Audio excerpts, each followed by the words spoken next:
बहुत ही कम दिनों में मुझे दूसरी बार वीरों की इस धरती बुंदेलखंड आने का सौभाग्य मिला है। और इस बार तो बालाजी का बुलावा आया है।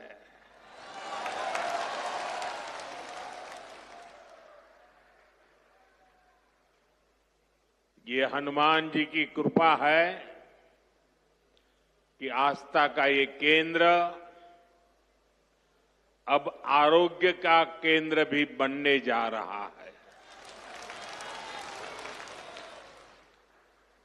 अभी मैंने यहां Shri Bageshwar Dham medical science and research institute का भूमि पूजन किया है। ये संस्थान 10 एकड़ में बनेगा। पहले चरण में ही इसमें 100 बेड्स की सुविधा तैयार होगी। मैं इस पुनीत कार्य के लिए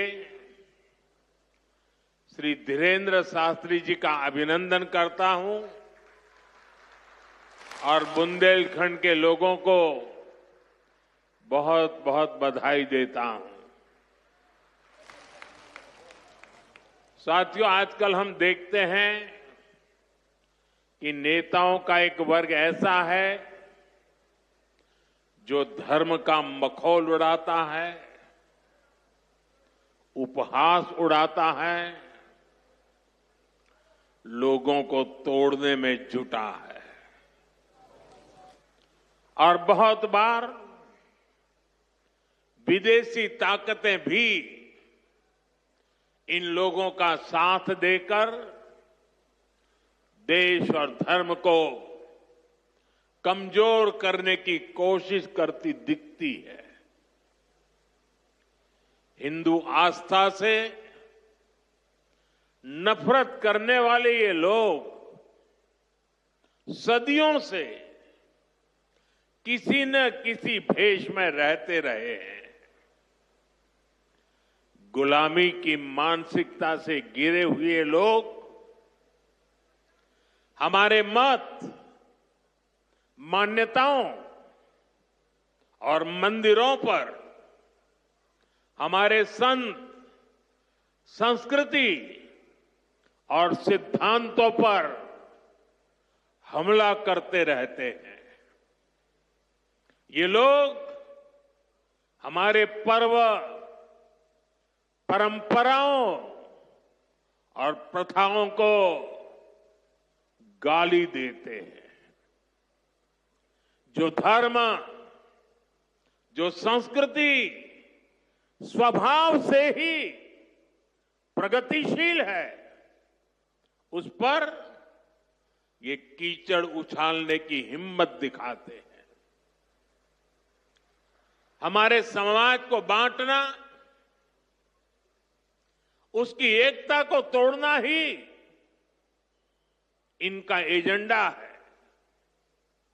इस माहौल में मेरे छोटे भाई धीरेन्द्र शास्त्री जी काफी समय से देश में एकता के मंत्र को लेकर लोगों को जागरूक करते रह रहे हैं। अब उन्होंने समाज और मानवता के हित में एक और संकल्प लिया है। इस कैंसर संस्थान के निर्माण की ठानी है। यानी अब यहां बागेश्वर धाम में भजन, भोजन और निरोगी जीवन तीनों का आशीर्वाद मिलेगा। साथियों, हमारे मंदिर हमारे मठ, हमारे धाम, ये एक और पूजन और साधना के केंद्र रहे हैं, तो दूसरी ओर विज्ञान और सामाजिक चिंतन के भी, सामाजिक चेतना के भी केंद्र रहे हैं। हमारे ऋषियों ने ही हमें आयुर्वेद का विज्ञान दिया। हमारे ऋषियों ने ही हमें योग का वो विज्ञान दिया जिसका परचम आज पूरी दुनिया में लहरा रहा है।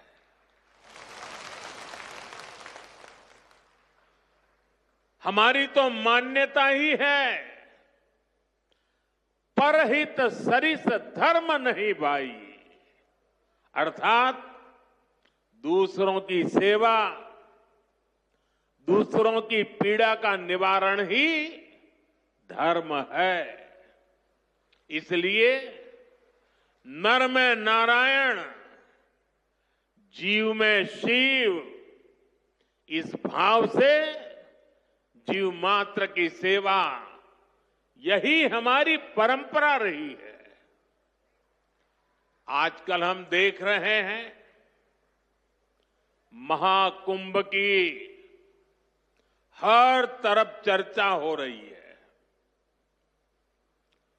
महाकुंभ अब पूर्णता की ओर है। अब तक करोड़ों लोग वहां पहुंच चुके हैं। करोड़ों लोगों ने आस्था की डुबकी लगाई है, संतों के दर्शन किए हैं। अगर इस महाकुंभ की तरफ नजर करें तो सहज भाव उड़ जाता है, ये एकता का महाकुंभ है। आने वाली सदियों तक 144 वर्ष के बाद हुआ ये महाकुंभ एकता के महाकुंभ के रूप से प्रेरणा देता रहेगा और देश की एकता को मजबूती देने का अमृत परोसता रहेगा। लोग सेवा भाव से लगे हुए, जो भी कुंभ में गया है एकता के दर्शन तो किए ही हैं, लेकिन जिन जिन से मेरा मिलना हुआ है, दो बातें महाकुंभ में गए हुए हर व्यक्ति के मुंह से हिंदुस्तान के कोने कोने में सुनाई देती है।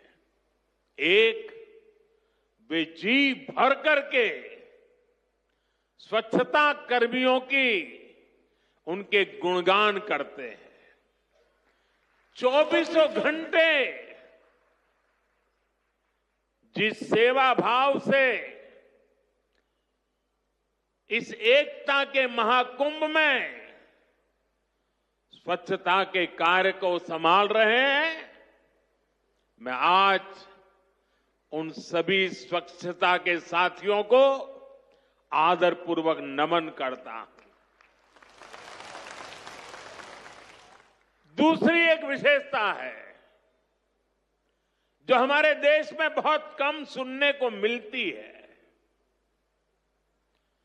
और इस बार मैं देख रहा हूं एकता के इस महाकुंभ से आए हुए हर यात्री कह रहा है कि इस बार एकता के महाकुंभ में पुलिस कर्मियों ने जो काम किया है, एक साधक की तरह, एक सेवाव्रती की तरह पूरी नम्रता के साथ देश के कोटि कोटि जनों को संभालना, इस एकता के महाकुंभ में जिन पुलिस कर्मियों ने देश के लोगों का दिल जीत लिया है,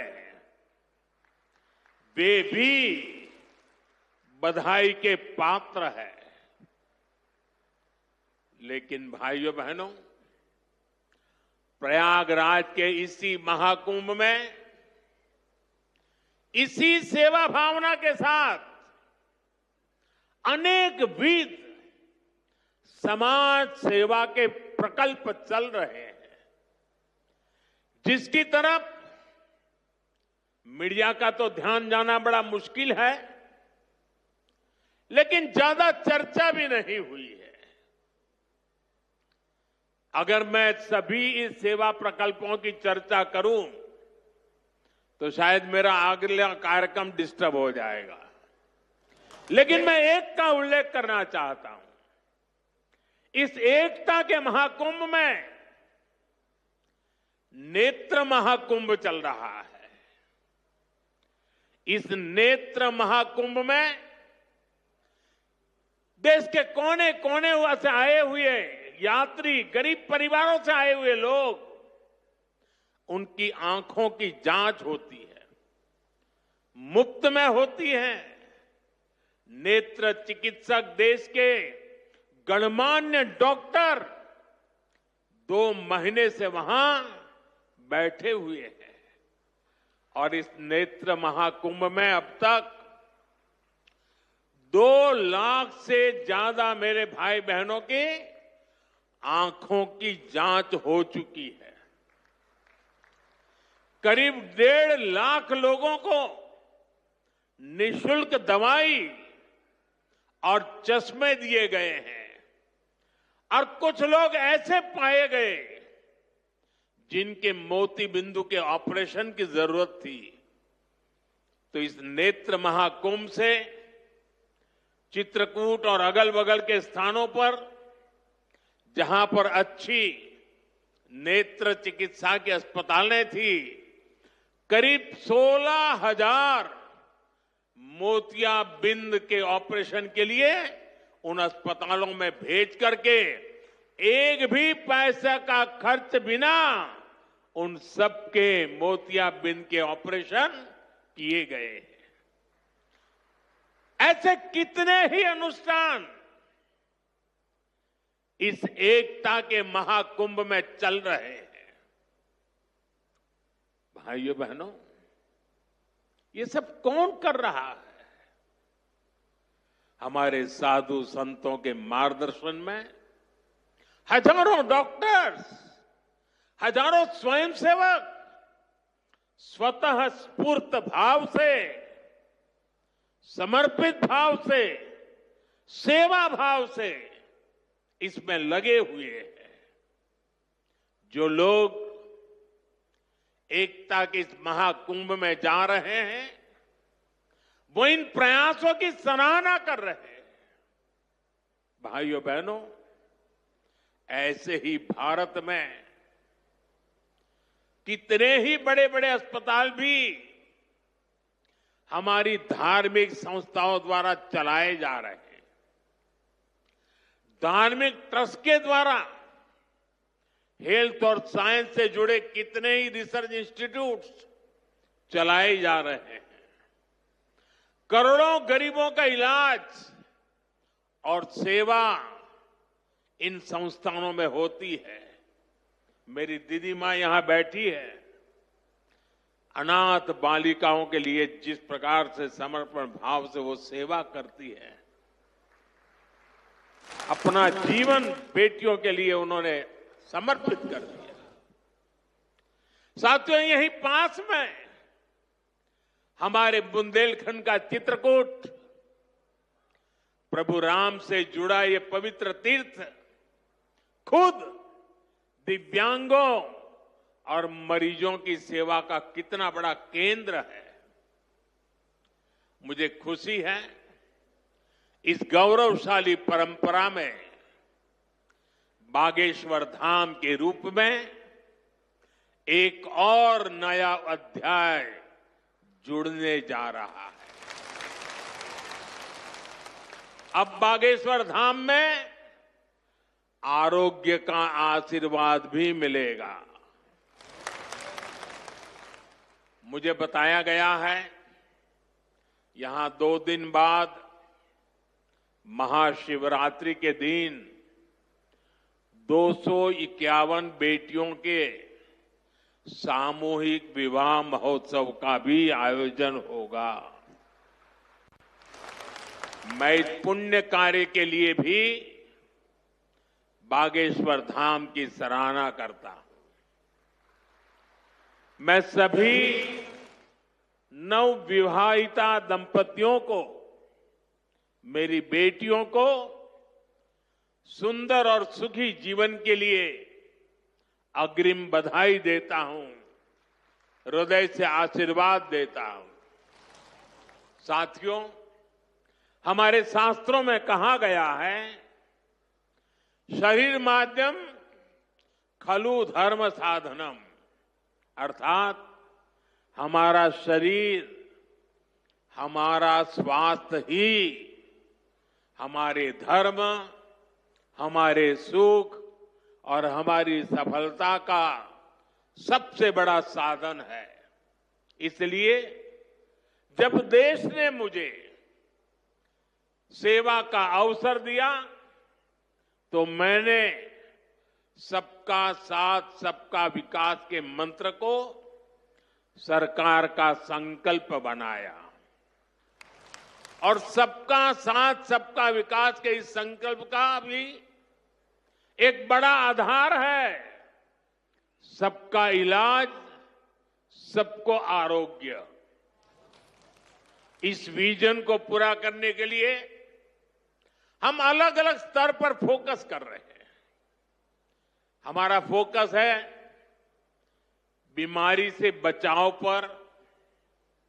आप मुझे बताइए, यहां स्वच्छ भारत अभियान के तहत टॉयलेट, शौचालय हर गांव में बने हैं कि नहीं बने हैं? इससे आपकी मदद हुई कि नहीं हुई? आपको पता है, शौचालय बनने से एक और फायदा हुआ है। शौचालय बने हैं तो गंदगी से होने वाली बीमारियां भी कम हुई है।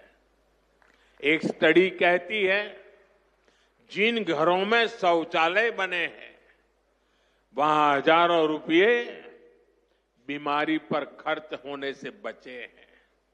साथियों, 2014 में हमारी सरकार आने से पहले हालात ये थी कि देश में गरीब जितना बीमारी से नहीं डरता था, उससे ज्यादा डर उसे इलाज के खर्च से लगता था।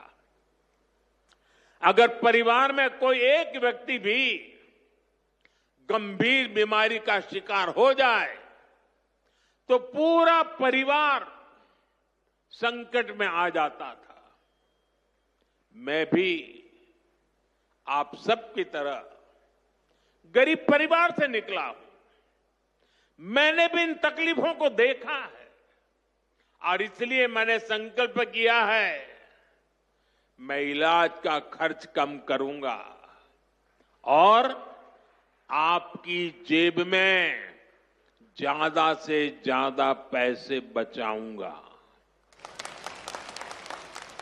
मैं आपको बार बार हमारी सरकार की कुछ योजना, कल्याणकारी योजनाओं की जानकारी देता रहता हूं ताकि एक भी जरूरतमंद योजनाओं से छूटे नहीं। इसलिए मैं कई जरूरी बातें आज फिर यहां दोहरा रहा हूं और मैं आशा करता हूं आप इसे याद भी रखेंगे और अपने परिचितों को जरा बताएंगे भी। बताएंगे ना? पक्का बताएंगे? ये भी सेवा का ही काम है। इलाज के खर्च का बोझ कम होना चाहिए कि नहीं होना चाहिए? इसलिए मैंने हर गरीब के मुफ्त इलाज की व्यवस्था कर दी है। 5 लाख तक का इलाज बिना किसी खर्च के। किसी बेटे को अपने मां बाप के इलाज के लिए 5 लाख रुपए तक खर्च नहीं करना पड़ेगा। ये दिल्ली में आपका जो बेटा बैठा है ना, वो काम वो करेगा। लेकिन इसके लिए आपको आयुष्मान कार्ड बनवाना है। मुझे आशा है कि यहां बहुत सारे लोग होंगे जिनका आयुष्मान कार्ड जरूर बना होगा। जिनका नहीं बना है वो भी जल्दी से बनवा ले। और मैं मुख्यमंत्री जी को भी कहूंगा कि इस काम को, इस क्षेत्र में अगर कोई छूट गए हो तो तेजी से इसको आगे बढ़ाया जाए। साथियों, एक और बात आज आपको याद रखनी है। अब गरीब, अमीर, मध्यम वर्ग, कोई भी परिवार हो, परिवार में 70 साल से अधिक उम्र के सभी बुजुर्गों के लिए भी मुफ्त इलाज के लिए आयुष्मान कार्ड बन रहे हैं। ये कार्ड भी ऑनलाइन ही बन जाएंगे। इसके लिए कहीं किसी को कोई पैसा देना नहीं है। और अगर कोई पैसे मांगता है तो सीधे मुझे चिट्ठी लिखना, बाकी काम मैं कर लूंगा।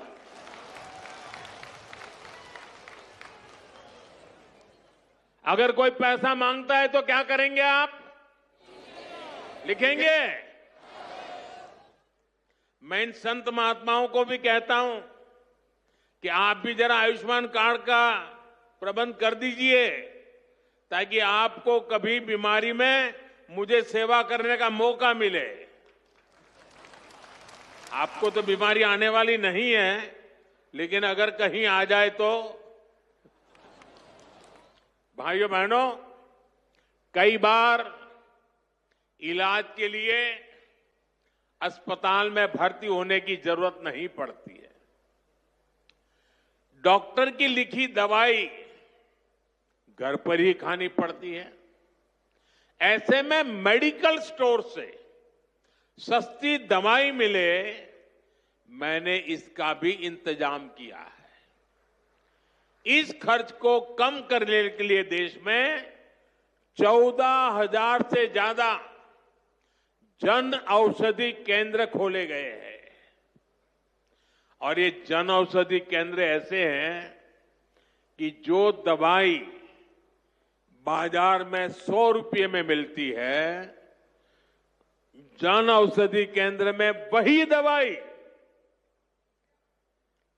सिर्फ 15, 20, 25 रुपये में मिल जाती है। अब आपका पैसा बचेगा कि नहीं बचेगा? तो आपको जन औषधि केंद्र से दवाई लेनी चाहिए कि नहीं लेनी चाहिए?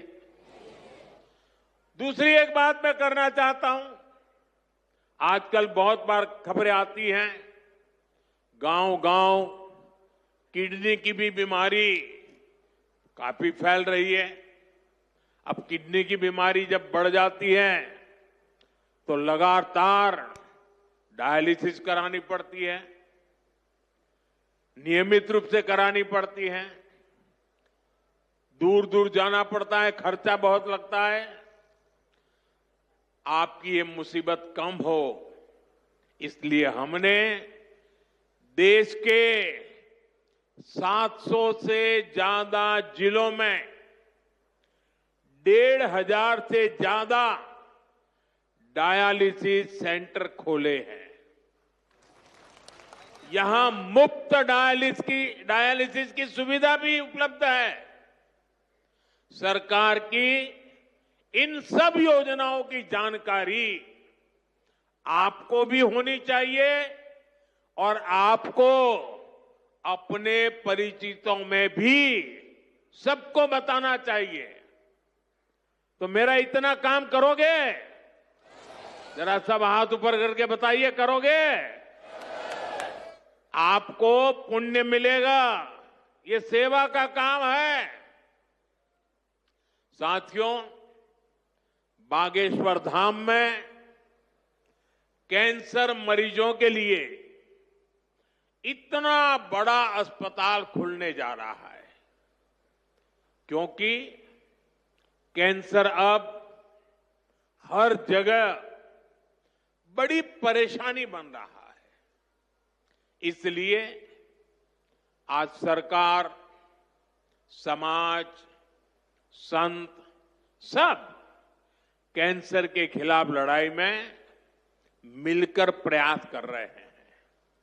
भाइयों बहनों, मुझे पता है गांव में अगर किसी को कैंसर हो जाए तो उससे लड़ना कितना मुश्किल होता है। पहले तो बहुत दिनों तक पता ही नहीं चलता कि कैंसर हुआ है। बुखार और दर्द की घरेलू दवाएं ही आमतौर पर लोग लेते रहते हैं, और कुछ लोग तो पूजा जाप में चले जाते हैं, किसी तांत्रिकों के हाथ में फंस जाते हैं। जब तकलीफ बहुत बढ़ जाती है या गांठ दिखने लगती है, तब जाकर बाहर दिखाते हैं, तब पता चलता है कि कैंसर हुआ है। और कैंसर का नाम सुनते ही पूरे घर में मातम छा जाता है, सब कोई घबरा जाता है, सारे सपने चूर चूर हो जाते हैं, और ये भी समझ नहीं आता कि कहां जाना है, कहां इलाज कराना है। ज्यादातर लोगों को दिल्ली मुंबई का ही पता होता है। इसलिए हमारी सरकार इन सब तकलीफों के समाधान में लगी है।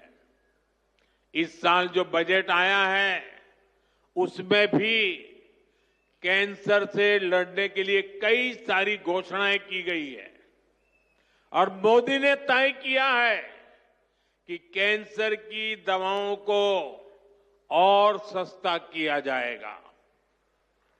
अगले 3 साल में देश के हर जिले में कैंसर डे केयर सेंटर खोले जाएंगे। डे केयर सेंटर में जांच भी होगी और आराम करने की सुविधा भी होगी। आपके पड़ोस में ही जो जिला अस्पताल है, चिकित्सा केंद्र हैं, वहां कैंसर क्लिनिक भी खोले जा रहे हैं। लेकिन भाइयों बहनों, आपको मेरी एक बात अच्छी लगे या बुरी लगे, लेकिन इसको कुछ करना ही पड़ेगा।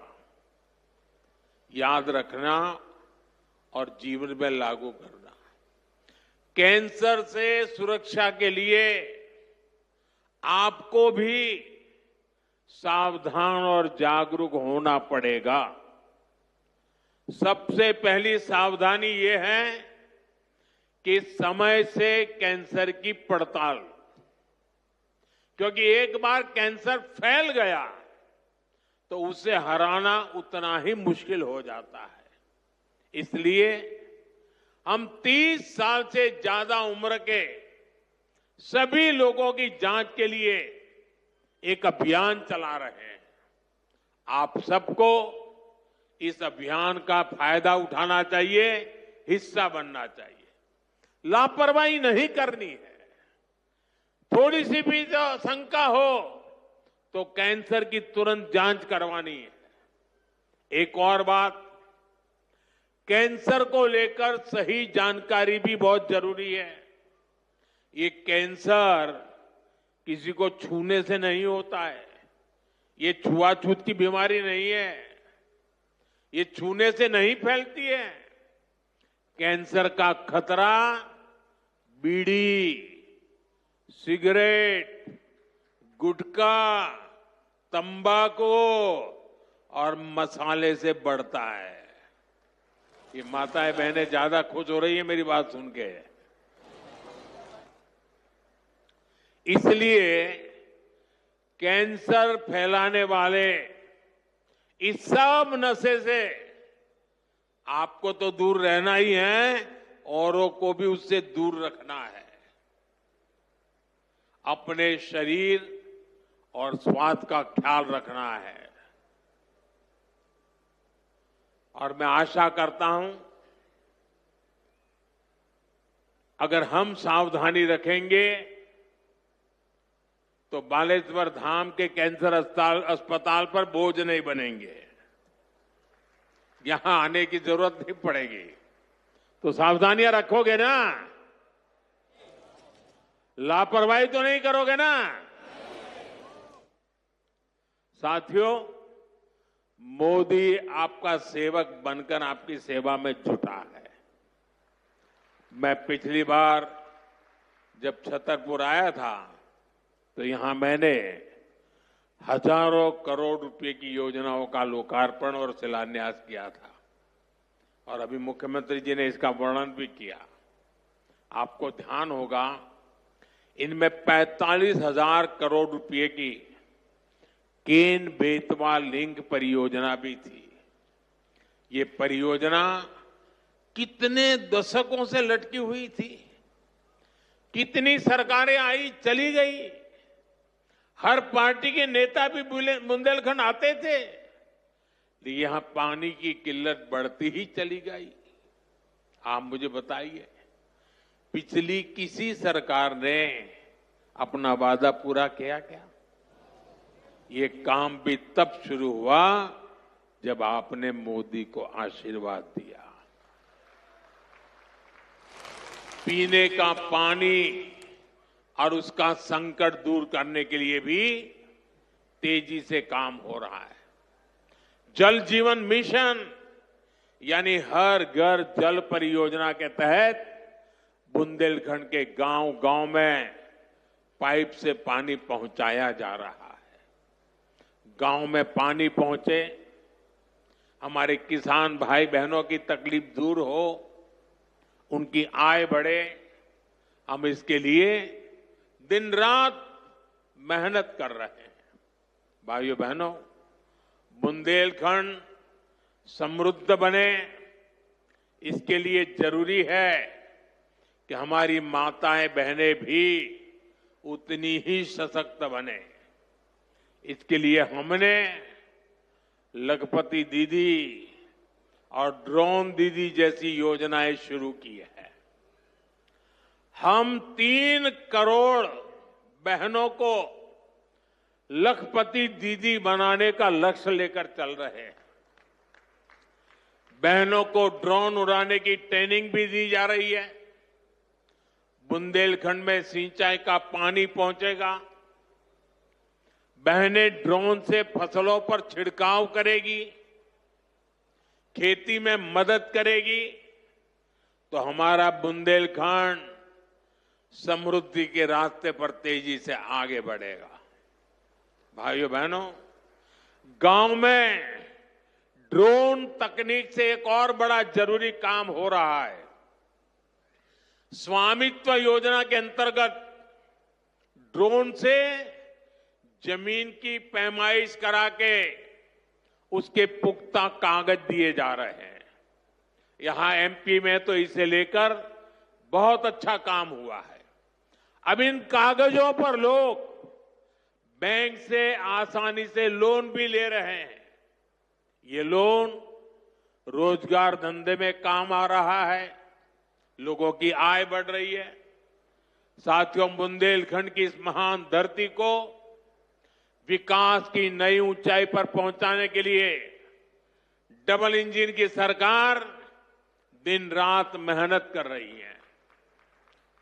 मैं बागेश्वर धाम में कामना करता हूं, बुंदेलखंड समृद्धि और विकास की राह पर इसी तरह आगे बढ़ता रहे। और आज मैं हनुमान दादा के चरणों में आया तो मुझे लगा क्या ये धीरेन्द्र शास्त्री अकेले ही पर्ची निकालेंगे कि मैं निकाल पाऊंगा। तो मैंने देखा कि आज हनुमान दादा की मुझ पे कृपा होती है कि नहीं होती है। तो हनुमान दादा जी ने मुझे आशीर्वाद दिया और मैंने आज पहली पर्ची निकाली, उनकी माताजी की पर्ची निकाली, और जिसकी बात शास्त्री जी ने बता दी आपको। खैर साथियों, ये बहुत बड़ा अवसर है, बहुत बड़ा काम है। संकल्प बड़ा हो, संतों के आशीर्वाद हो, प्रभु की कृपा हो तो समय सीमा में सब पूर्ण होता है। और आपने कहा है कि इसके उद्घाटन के लिए मैं आऊं, दूसरा कहा है कि उनकी बारात में मैं आऊं। मैं आज सार्वजनिक रूप से वादा करता हूं, दोनों काम कर दूंगा।